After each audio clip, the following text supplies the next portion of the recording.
जय श्री कृष्णा। नमस्कार, आदाब, सत श्री अकाल, वंदे मातरम। आप सभी का हमारे यूट्यूब चैनल सतयुग आरंभ में बहुत बहुत स्वागत है। आज का टॉपिक हमारा है नवरात्रे चल ही रहे हैं और इन नवरात्रे को लेकर नव दुर्गा की पूजा होती है। ईद चलेगी सभी को। पहले तो ईद की बहुत बहुत शुभकामनाएं। सही सलामत अपने ये त्यौहार निपटा ईद का भी। और इस नवरात्रे में नव दुर्गे का पूजन इत्यादि विधि होती है।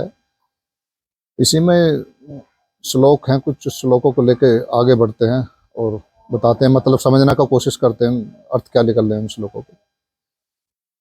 या देवी सर्वभूतेषु शक्ति रूपेण संस्थिता नमस्तस्यै नमस्तस्यै नमस्तस्यै नमो नमः।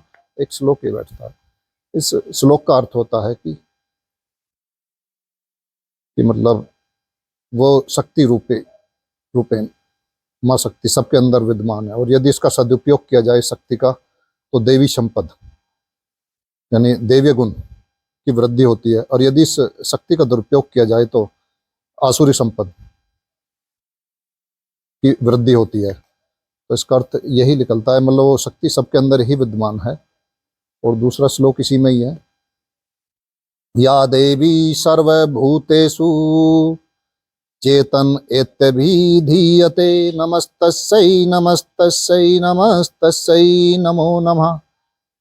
यानी कि वो सभी जीवों में चेतना के रूप में कहलाती है, और उसको नमस्कार, उस देवी को नमस्कार, बारंबार नमस्कार।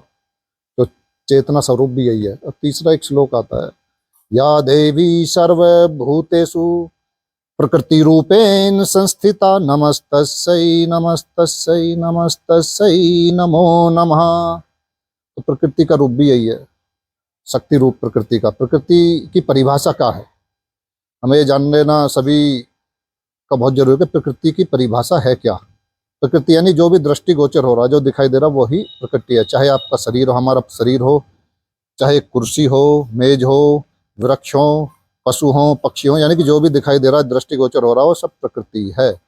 अब हम कर क्या रहे हैं, ना तो हम प्रकृति को बचा रहे हैं, ये आसुरी जो शक्तियां हैं ये हमारे सारी दुनिया के जंगलों को ख़त्म करने पे तुली हुई है। ये अमेजोन जैसे जंगलों को ख़त्म कर रही है, बड़े बड़े जंगलों को। ये बक्सवा जैसे जंगलों को ख़त्म कर रही है। ये हसदेव जैसे जंगलों को ख़त्म कर रही है। चीन भी उधर लगा हुआ ख़त्म। ये सारे देश मिलकर सारे जंगलों को क्यों ख़त्म कर रहे हैं? ये हमारे पंच महाभूतों को डिस्टर्ब कर रहे हैं, असंतुलित कर रहे हैं। इनका मेन कारण क्या है? इनका मेन कारण यही है कि मतलब जब पंच महाभूत डिस्टर्ब होंगे तो चेतना का स्तर नीचा रहेगा, यानी कि लो वाइब्रेशन में, लो फ्रिक्वेंसी में आप रहोगे, यानी कि आप शुद्र ही रहोगे सदा।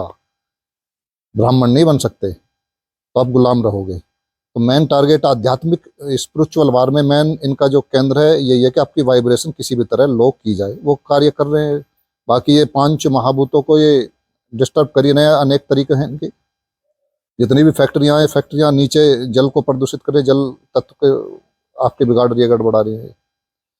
वायु प्रदूषण कर रही हैं फैक्ट्रियां, वायु तत्व को बिगाड़ रहे हैं। और आकाश में भी आकाश तत्व को बिगाड़ रहे हैं। प्लस ये कैम डस्ट ट्रेल के द्वारा जो छिड़काव किया जा रहा है केमिकलों का, तो आप आकाश तत्व भी, वायु तत्व बिगाड़ रहे हैं। ये पृथ्वी तत्व बिगाड़ ही रहे हैं, जंगलों को ख़त्म करके। और ये पहाड़ों को जो माइन लगाकर जो ख़त्म किया जा रहा, नदियाँ भी सूख जाएंगी जब पहाड़ों को ख़त्म करेंगे, जंगलों को ख़त्म करेंगे। तो सीधी सी बात है, क्लाइमेट चेंज की तो औरतें बढ़ रहे हैं जबरदस्ती। क्लाइमेट चेंज प्राकृतिक रूप से नहीं हो रहा, ये अप्राकृतिक रूप से हो रहा है। यानी कि कृत्रिम रूप से जलवायु परिवर्तन कर रहे हैं, जिससे पूरी दुनिया गुलाम बन सके, फूड क्राइसिस आ सके, अनाज उत्पन्न हो ना सके, फल उत्पन्न हो ना सके। और इनका जीएम सीड जो प्रमोट करना चाह रहे हैं, इनका जेनेटिकली मॉडिफाइड सीड, वो मार्केट में उतर सके। सब इसी के लिए खेल हो रहा है सब। तो इसी तरह आपको गुलाम बनाया जाएगा।